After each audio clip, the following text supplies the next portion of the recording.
우리에게 스티븐 코비로 잘 알려져 있는 분은 원래 본명이 스티븐 리처드 코비라는 분입니다.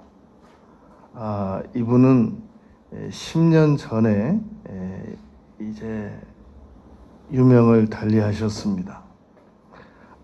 그런데 이분께서 지난 200년 동안 세계적으로 역사적으로 성공한 사람들을 조사를 해보았습니다. 그랬더니 그분들에게는 7가지의 공통된 습관이 있더라는 겁니다.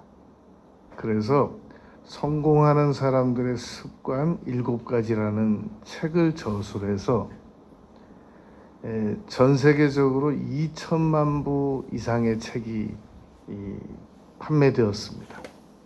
그것을 산술적으로 계산을 해보면 500억 이상의 인세를 받았을 것으로 추정이 됩니다.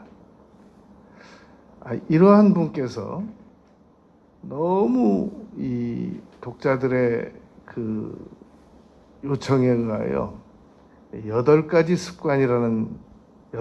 습관이라는 책을 한 권 더 썼는데 그것도 그렇게 인기가 좋았고, 또 소중한 것을 먼저 하라라는 책을 저술했는데 그것도 그렇게 인기가 좋았습니다.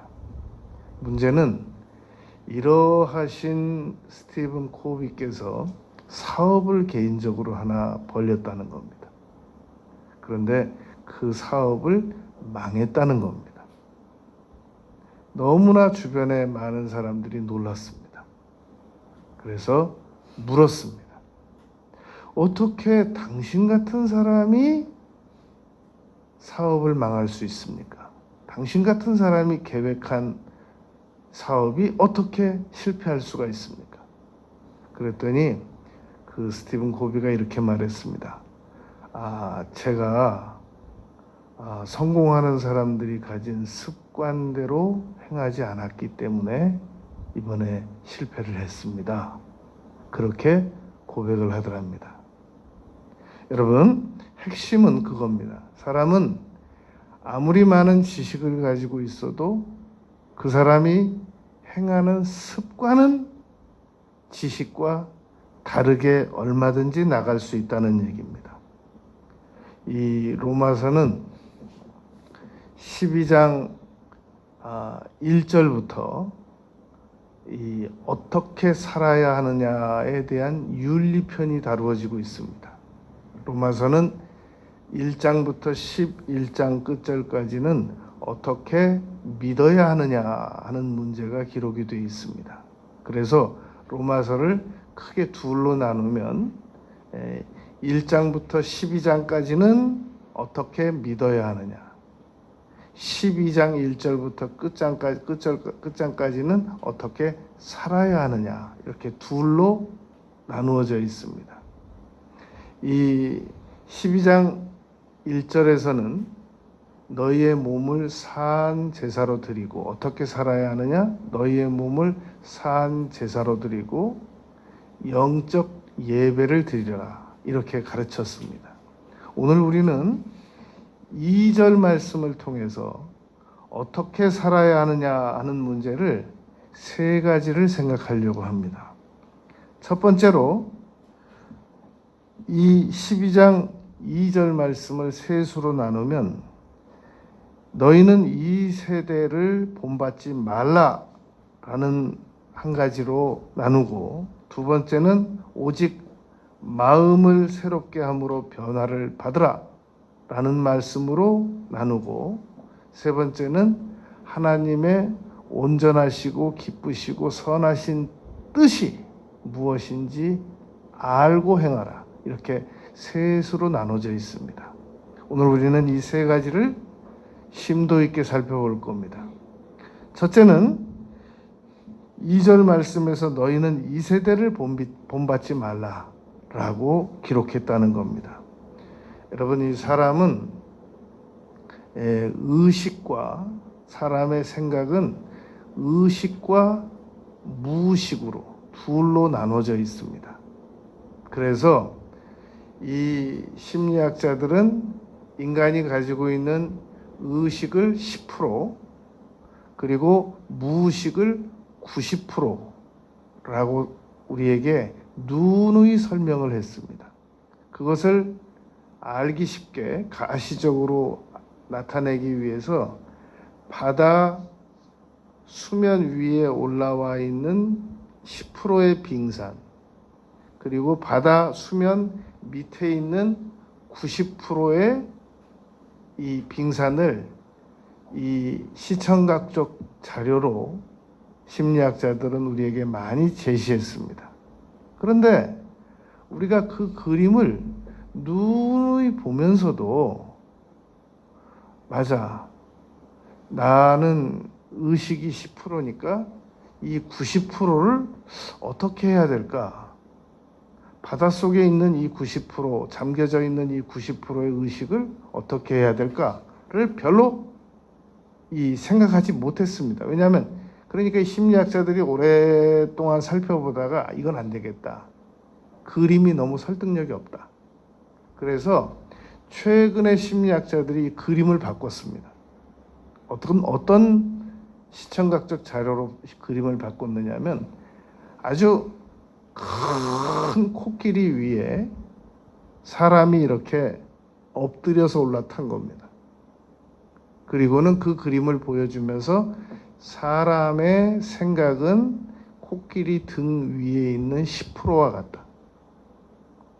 나머지 90%는 무의식은 이 코끼리와 같다.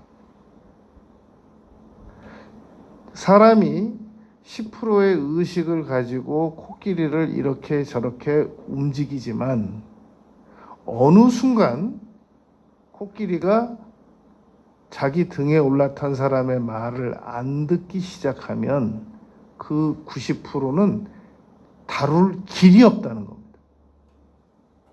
그래서 인간은 이 무의식을 잘 다루어야만 성공을 해나갈 수 있다는 말입니다. 이 험한 세상에서 문제는 우리의 습관이 대부분 10%의 의식에 연관되어져 있지 않고 90%의 이 무의식과 연관이 되어져 있다는 겁니다. 이 무의식은 크게 둘로 나눕니다. 하나는 개인 무의식, 하나는 집단 무의식, 이렇게 나눠져 있단 말입니다. 무의식은 단순 명령에 굴복하지 않습니다. 그래서 우리가 이 무의식을 잘 알아야만 한다는 말입니다. 여러분, 사람들은 자신의 그 이해관계에 따라서 투표를 합니다. 그러나 우리가 한번 생각해 볼 게 있단 말입니다. 의식 결과로만 투표했겠습니까? 아니면 무의식도 영향을 끼쳤겠습니까? 이 레이건이 영화배우 출신으로서 미국에서 대통령 선거에 출마해서 대통령으로 당선된 그 전략 분석 결과가 나와 있는 게 있습니다. 왜 당선이 됐느냐?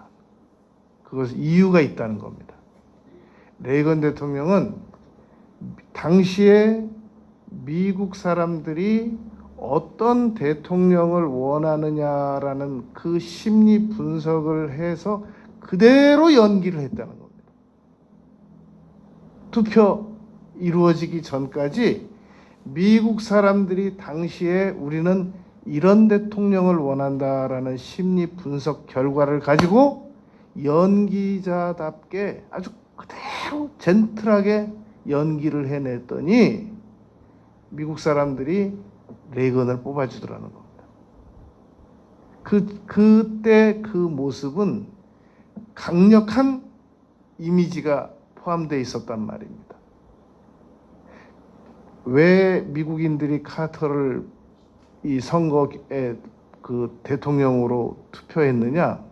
그때 당시 정치인들에게 미국인들이 너무너무 실망을 많이 했답니다. 그래서 정치인 출신이 아닌 군인 출신이면서 땅콩밭 그 출신인 카터를 투표했다는 겁니다. 그러나 역시 카터도 유약한 이미지가 아니라 강력한 이미지를 가지고 있었다는 겁니다.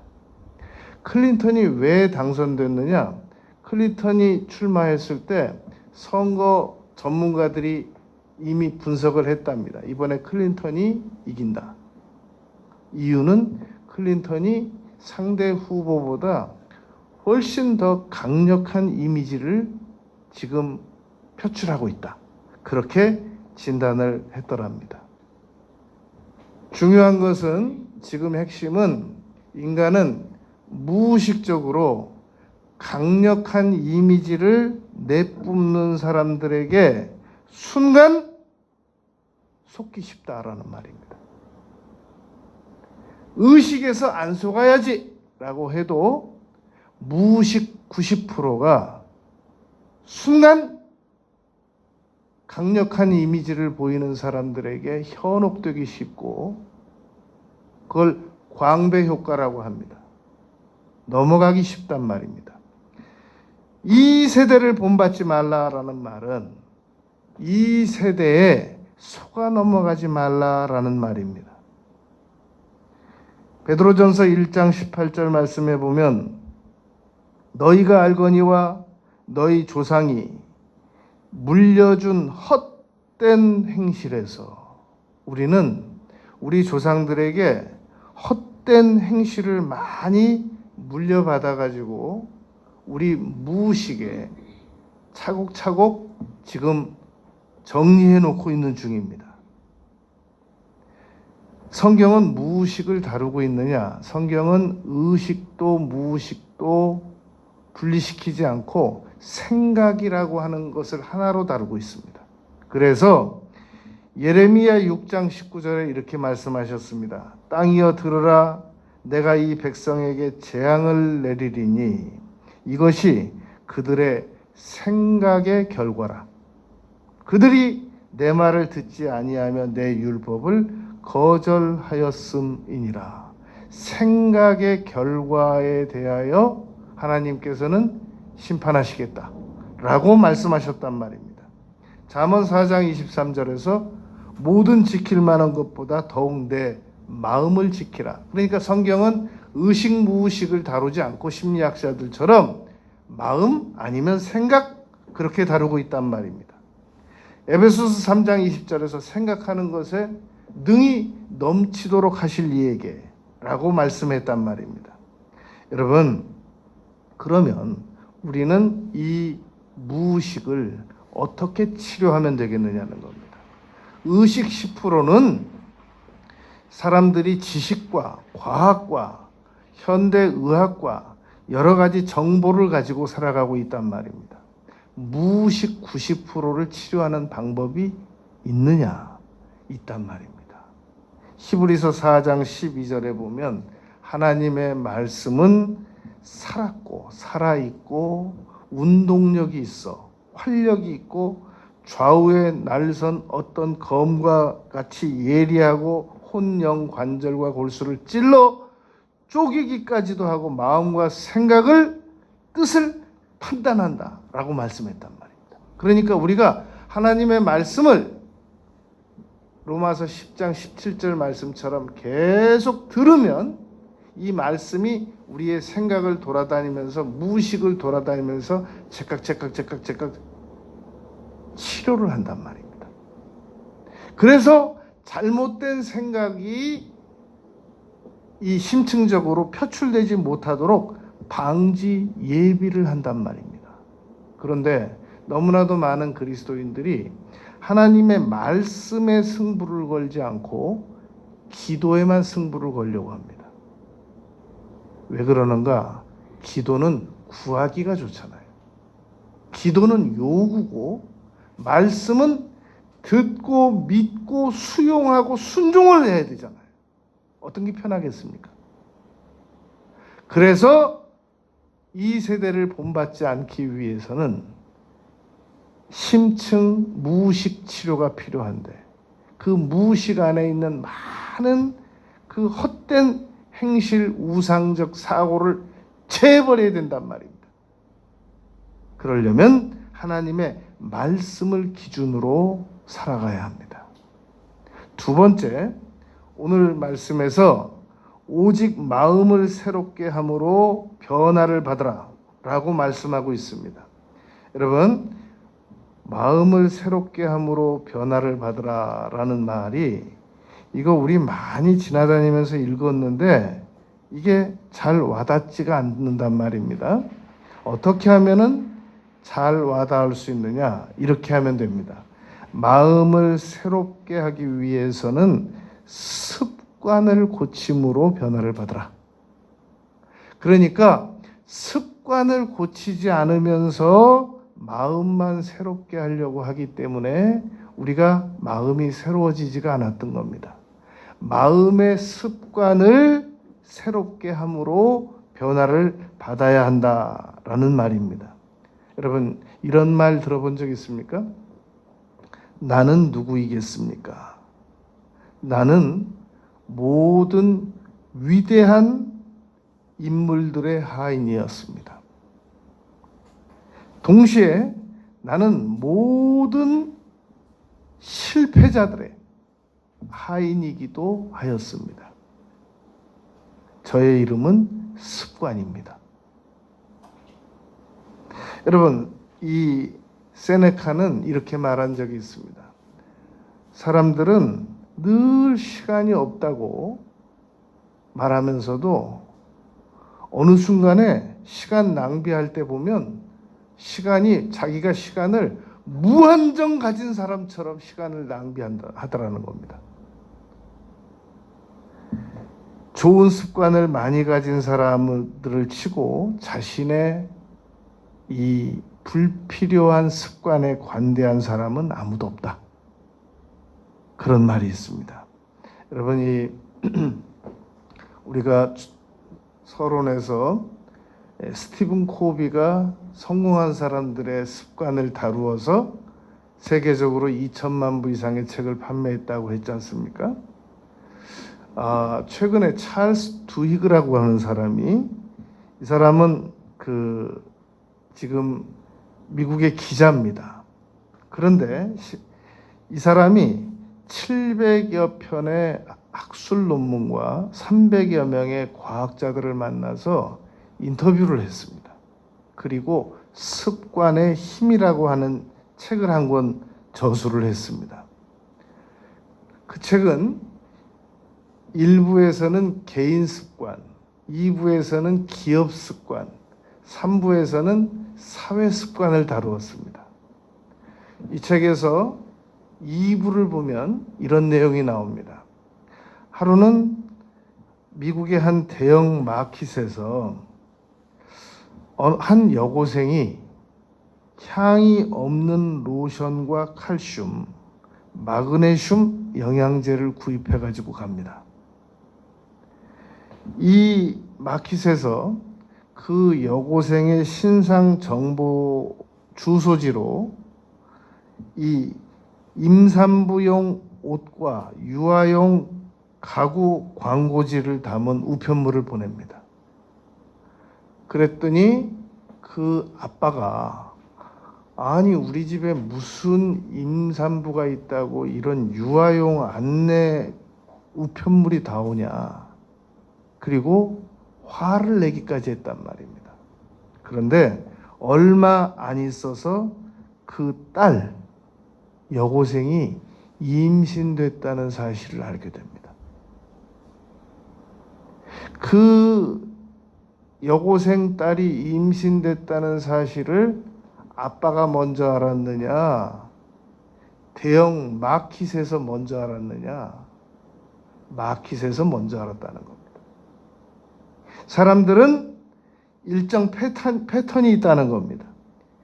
향이 없는 로션과 칼슘, 마그네슘 영양제는 아무나 안 산다는 겁니다. 이렇게 사람들은 습관에 의하여 지배를 받고 그 패턴 속에서 살아간다는 겁니다. 그래서 이 사람이 이 기자 출신으로서 습관을 고치는 방법을 몇 가지를 제시합니다. 첫째는 습관은 반드시 원하는 보상이 있다는 겁니다. 그러니까 그것이 좋은 습관이든 나쁜 습관이든 그 습관을 행함으로 말미암아 얻어지는 보상을 얻기 위하여 그 습관을 행하지 않을 수 없게 된다는 겁니다. 극단적 사례지만 마약을 행하는 사람들은 마약을 투여했을 때 그 얻어지는 보상적 쾌감이 너무 크기 때문에 그 마약 투여에서 못 빠져나오는 겁니다. 그러면 어떻게 해야 그 마약 투여에서 빠져나올 수 있겠느냐는 겁니다. 제가 94년도에 러시아를 갔습니다. 그래서 모스크바, 하바롭스크, 알마타, 가라간다 이 네 곳을 들려왔는데요. 그런데 놀란 것은 모스크바에서 머물 때 새벽 기도를 나갔더니 또 러시아 찬양이 또 구슬퍼요. 그 새벽에 똑같은 찬양이라도 그 러시아 그 찬양은 얼마나 구슬픈지 몰라요. 그 새벽 기도를 나갔더니 18, 19, 20살 된 이 청년들이 일어서서 두 손을 들고 찬양을 드리고 너무 감동적이었습니다. 그래서 제가 물어봤죠. 저 인솔해 주는 분에게 어떻게 된 일이냐. 너무 은혜롭다. 그랬더니 그분 얘기가 이래요. 목사님, 더 놀라운 거는요. 저 아이들이 마약하던 아이들입니다. 그러는 거예요. 정말 더 놀랐죠. 여러분, 마약을 투여해서 얻어지는 그 기쁨, 쾌락보다 더 강력한 쾌감이 있는데 그것이 하나님의 은혜의 쾌감인 겁니다. 지금 현재 나의 습관으로 말미암아 얻어지고 있는 보상을 끊어내려면 더 큰 보상을 이루어낼 수 있는 것을 습관으로 끌어들일 때만 우리가 빠져나올 수 있단 말입니다. 그것이 마음을 새롭게 할 수 있는 방법인 겁니다. 이 마태복음 17장 1절 2절 말씀 보면 예수님께서 베드로, 야고보, 요한을 데리고 높은 산에 올라가셨는데 거기서 변형이 되셨습니다.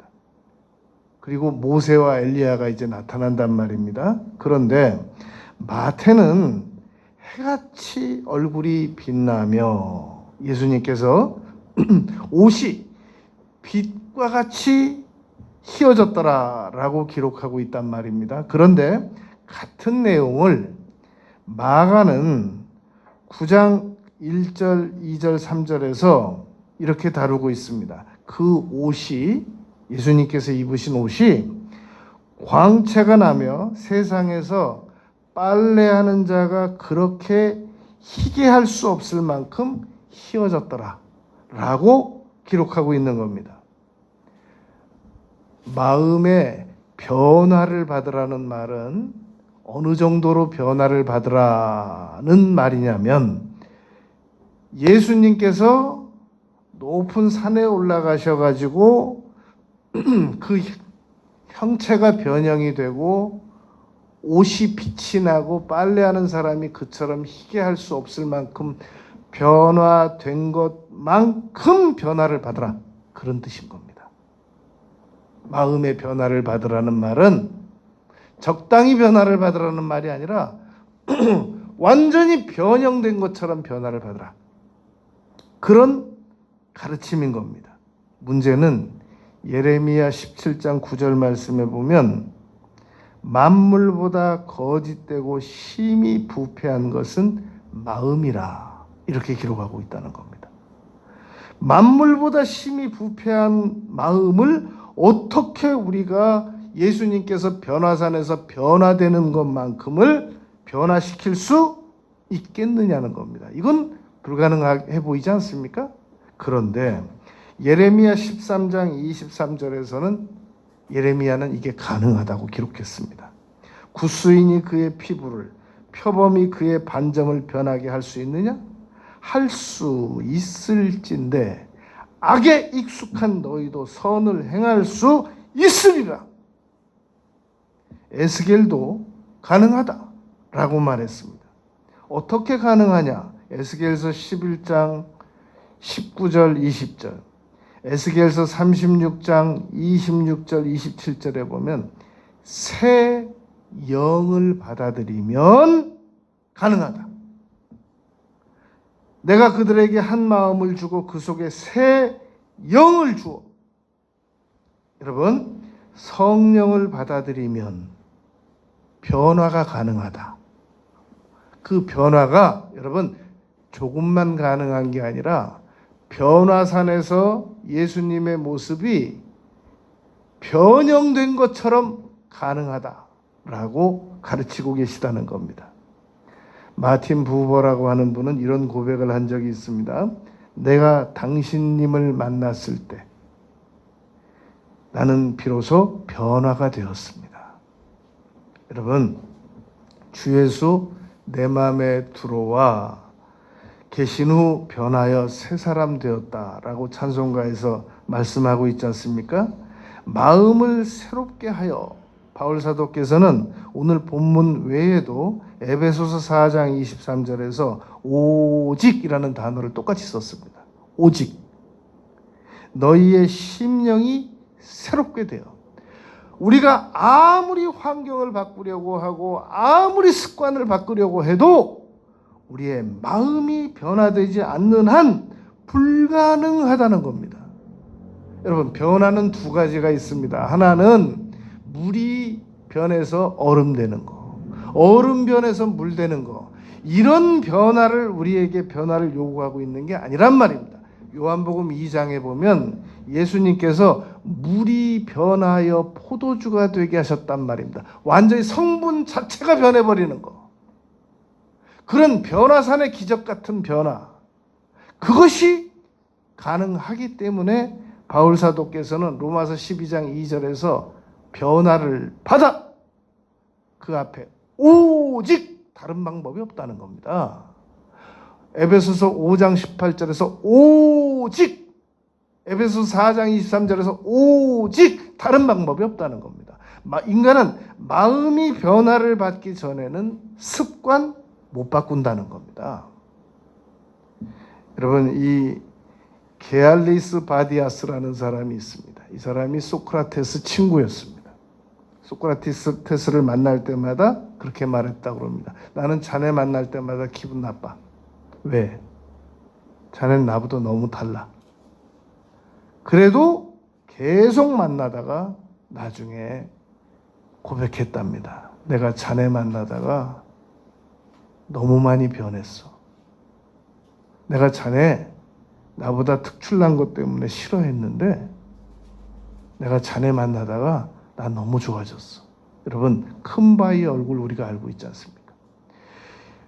우리는 의지의 한국인처럼 우리 자신을 변화시키려고 하고 있단 말입니다. 우리 예수님 처음 믿기 시작할 때부터 결심했습니다. 그래서 지금 어떤 분들은 40년 동안 믿었고 어떤 분들은 30년 믿었고 어떤 분들은 20년 믿었는데 양심에 손을 얹고 한번 생각해 보시기 바랍니다. 얼마나 변화됐습니까? 의지와 결심으로는 교회를 100년을 다녀도 못 변합니다. 언제 변하느냐? 예수님을 받아들일 때, 성령을 모셔드릴 때, 성령의 충만함을 받을 때, 하나님의 말씀을 받아들일 때, 그럴 때 우리가 변화를 받을 수 있단 말입니다.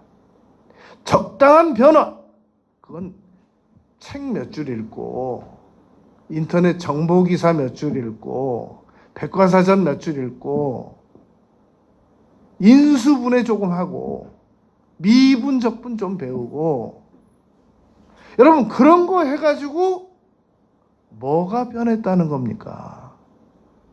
마음의 변화를 받을 수 있는 것, 그것은 성분이 삼위일체 하나님으로 가능하다는 겁니다.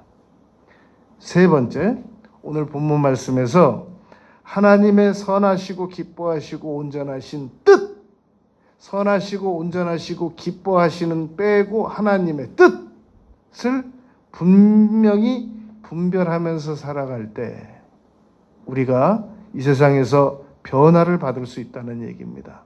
여러분, 너무나도 많은 사람들이 하나님의 뜻을 알고 싶어 합니다. 왜 알고 싶어 할까요? 알고 싶어 하는 그 이유는 순종하기 위함이어야 하는데, 알고 싶어 하는 그 이유는 순종하기 위함보다는 자기 개인적 정보에 의한 확신 때문에 알고 싶어 한다는 겁니다. 그런데 그 하나님의 뜻을 아는 방법이 없는 게 아닙니다. 첫 번째 방법이 순종하기로 각오하는 사람에게 하나님께서 하나님의 뜻을 알려주십니다. 그리고 순종하기로 결심한 사람들은 하나님의 말씀을 참고해서 보면 됩니다. 그럼 말씀에 벌써 나와 있어요. 이게 옳은지 안 옳은지. 그리고 마음의 소원을 보면 하나님의 뜻을 알 수 있습니다. 그리고 마음에 평안이 있느냐 없느냐. 그리고 항상 무슨 일을 결정할 때 나 혼자 결정하지 말고 주변에 객관적 시각을 가지고 있는 사람들의 의견도 정보도 잘 참고할 필요가 있단 말입니다. 그리고 꿈도 참고하고 또 때로는 환상도 참고하고 얼마든지 우리가 이 표징을 걸 수도 있고 이렇게 하나님의 뜻을 아는 방법은 여러 가지 세미한 음성을 참고할 수도 있단 말입니다. 그런데 자기가 무슨 일을 꼭 해버리고 싶은 욕심이 있는 사람들은 이 10단계를 거치지 않습니다. 몇 가지만 가지고 자신에게 유리한 정보 몇 가지만 가지고 결단하고 판단합니다. 어느 날 고난이 다가옵니다. 그러면 다시 하나님에게 확신을 구합니다. 하나님 어떻게 해야 될까요? 예를 하나 들어드리겠습니다. 내 자녀가 어디를 간다는 겁니다. 엄마 아빠가 분명히 가지 말라고 그랬습니다. 근데 가는 거예요. 가서 일이 잘 될 줄 알았는데 안 됐어요. 그러면 그때 다시 연락이 와가지고 엄마 아빠한테 이렇게 얘기해요. 엄마 아빠 뭐라도 말씀을 해주세요. 뭐라고 해주면 될까요? 걱정 없어? 계속 나가. 그렇게 얘기해야 될까요?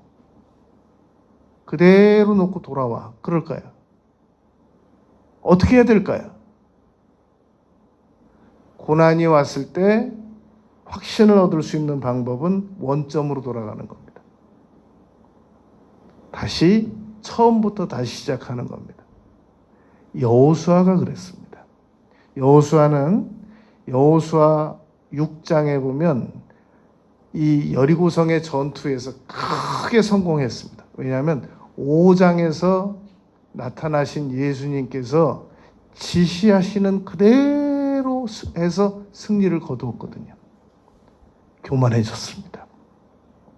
그래서 7장에서 아이와의 전투 때 하나님께 여쭤보지 않았습니다.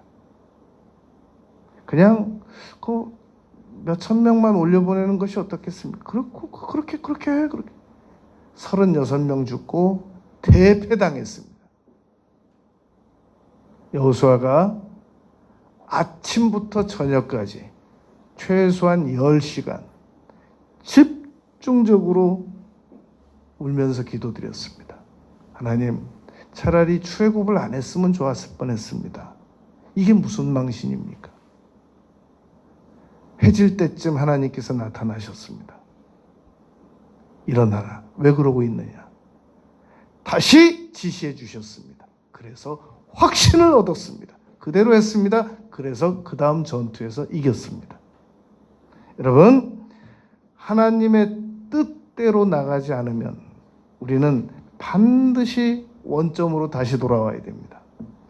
오늘 본문 말씀에서 하나님의 뜻을 찾으라 라고 말씀하셨는데 에베소서 5장 17절에도 같은 말씀이 있습니다. 그러므로 어리석은 자가 되지 말고 또 오직이에요. 오직 주의 뜻이 무엇인가 이해하라. 여러분, 하나님의 뜻을 우리가 확실하게 구할 때만 우리 마음에 확신이 옵니다. 그러기 전에는 우리 마음에 어떤 확신도 없습니다. 여러분, 우린 대한민국 사람이죠. 대한민국 사람인 확신은 뭘로 알고 계세요? 우린 지금 살고 있는 집에서 언젠가 이사 가야 되죠. 영원히 살 겁니까? 그건 무슨 확신으로 사세요? 어떤 사람은 결혼한 지 40년 지나가지고도 아직도 확신이 없어요. 그때 내가 이 사람을 안 만났어야 되는데, 그러면 지금 자식은 어떻게 되는 거예요? 그럼 그 자식은 어떻게 되는 거예요? 다 우연한 산물인 거예요? 바울 사도께서 우리 어머니가 나를 제대로 낳으셨는지 안 낳으셨는지 확신이 없어 그러지 않았습니다. 어머니의 태중에서 나를 구했다라고 말했단 말입니다. 여러분, 시편 37편 4절에 보면 여호와를 기뻐하라 그가 내 마음의 소원을 이루어 주시리로다 라고 말씀했습니다. 하나님의 뜻을 기뻐하라. 그리하면 너의 마음의 소원도 이루어 주시리로다 라는 뜻이라는 겁니다. 여러분, 분별은 성숙한 사람들이 하는 겁니다. 우리가 여러분 의술 실력이 너무 좋은 의사 선생님에게 갑니다. 근데 이 선생님이 한 가지 흠이 있어요. 진단이 약해요. 그 선생님에게 가겠습니까? 안 가겠습니까? 아니, 의술 실력은 너무 좋아요. 뭐 존스 호킨스 대학에 가서 의과대학을 마치고 연수까지 다 받고 오셨대요. 너무 좋아요. 딱 한 가지 흠이 있어요. 진단이 약해요. 그래서 잘못 진단을 해가지고 엉뚱한 약을 가끔 써요. 그 선생님에게 가겠습니까? 안 가겠습니까? 여러분, 우리에게는 희망이 있습니다. 이 세대를 기준만 하고, 이 세대 기준을 참고만 하고, 그리고 따라가지 않는 거예요. 우리는 성경이 기준이 되어야 됩니다.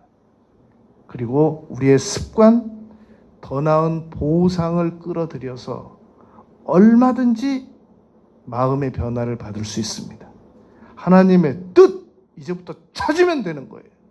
내가 왜 그랬을까라고 묻는 거 아니에요. 이제 어떻게 해야 되느냐 이렇게 묻는 거예요. 이 세 가지만 분명히 실천하면 우리 변화받을 수 있습니다. 하나님께서 우리를 놀랍게 남은 생애 동안 축복해 주실 줄 믿습니다. 기도드리겠습니다.